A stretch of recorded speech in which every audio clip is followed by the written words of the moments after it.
যে বয়সে বন্ধু-বান্ধব ও সহপাঠীদের নিয়ে হেসে খেলে বেড়ানোর কথা, সেই বয়সেই যেন প্রতিনিয়ত করতে হচ্ছে জীবনের সাথে যুদ্ধ।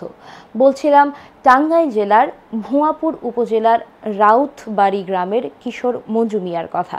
বিস্তারিত প্রতিবেদনে। মরণঘাতী ক্যান্সারে বাসা বেঁধেছে তার শরীরে। তার বাবা চাঁদ মিয়া দিনমজুর। প্রতিদিন গাছ কাটার কাজ করে মঞ্জু মিয়া বিভিন্ন ধরনের কাজকর্ম করে তার বাবাকে আর্থিকভাবে সাহায্য করে।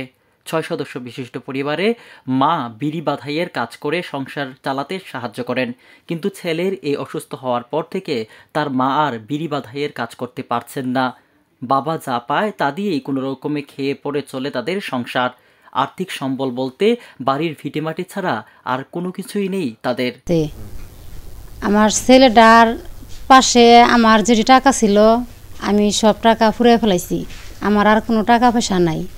এখন সবাই সমাজের সবাই বলে যে মানে অন্য বিষয়ে যে আরও চিকিৎসা করলে মনে হয় যে ভালো হবে, কিন্তু আরও যে চিকিৎসা করব কিন্তু আমার কাছে কোনো টাকা পয়সা নাই।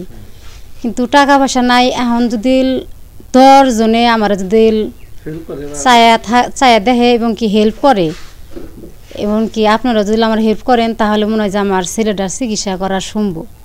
মঞ্জু বিভিন্ন সময় বিভিন্ন ধরনের কাজকর্ম করত, কিন্তু সে আর বেশি দিন কাজকর্ম করে বাবাকে সাহায্য করতে পারল না। তার পেটে নাভির নিচে একটি টিউমার ধরা পড়ে। অনেক কষ্টে ধার দেনা করে টাকা জোগাড় করে টাঙ্গাইলে গিয়ে অপারেশন করায় তার পরিবার। কিন্তু অপারেশন করানো হলেও সেই টিউমার ভালো না হয়ে শরীরে বাসা বাঁধে মরণঘাতী ক্যান্সারের। আমি ক্যান্সার রোগে আক্রান্ত। আমার পেটে টিউমার হয়েছে।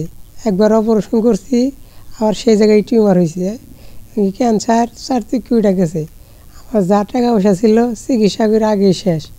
এখন আমার চিকিৎসা যদি করতে যাই আমার অনেক টাকার প্রয়োজন। আমার খুব বাঁচার ইচ্ছা, যদি আপনারা সাহায্য করেন হয়তো আমি বাঁচতে পারবো। আমার বাঁচার জন্য আপনারা সবাই হেল্প করেন। তার দায়িত্বপ্রাপ্ত চিকিৎসক জানিয়েছে জরুরি ভিত্তিতে তাকে অপারেশন করাতে না পারলে বাঁচানো সম্ভব হবে না। এতে তার অপারেশনের জন্য প্রায় 3 থেকে 4 লক্ষ টাকার প্রয়োজন, যা তার অসচ্ছল ও দারিদ্র পরিবারের পক্ষে বহন করা সম্ভব নয়। সেজন্য ছেলের চিকিৎসা চালিয়ে যেতে, মরণঘাতী ক্যান্সারের হাত থেকে বাঁচাতে সমাজের বিত্তবানদের কাছে মানবিক সাহায্যের আবেদন জানিয়েছে মঞ্জুরের অসহায় বাবা মা ও প্রতিবেশীরা। আমরা চাই সমাজের বিদ্যমান লোকদের কাছে একটাই আবেদন যে মঞ্জুর যে সমস্যাটা বিরল রোগ, সেই রোগের একটাই চিকিৎসা বা আপনারা সবাই আর্থিক সহযোগিতা করবেন। আর্থিক সহযোগিতা করলে যদি আল্লাহর রহমতে তিনি যদি সুস্থ হয় তাহলে এটা আমাদের জন্য বড় একটা পাওয়া।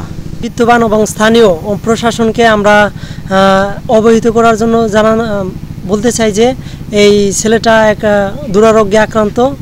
তার যেহেতু আর্থিক অসচ্ছলতা রয়েছে, সেই জন্য আমি তাদের কাছে সদয় দৃষ্টির জন্য এই ছেলেটার পাশে দাঁড়াতে, যাতে তার সুচিকিৎসার মাধ্যমে এই রোগটা নির্মূল করা সম্ভব হয় এবং আল্লাহর রহমতে ছেলেটা যেন স্বাভাবিকভাবে তার পরিবারের কাছে ফিরে আসে। আমরা এই ছেলেটার লিগে সবার কাছে আর্থিক সাহায্য চাই, যাতে ছেলেটা চিকিৎসার জন্য সাহায্য দিতে পারে, ছেলেটা চিকিৎসা করে যাতে বাঁচে রাখতে পারে, বেঁচে থাকা।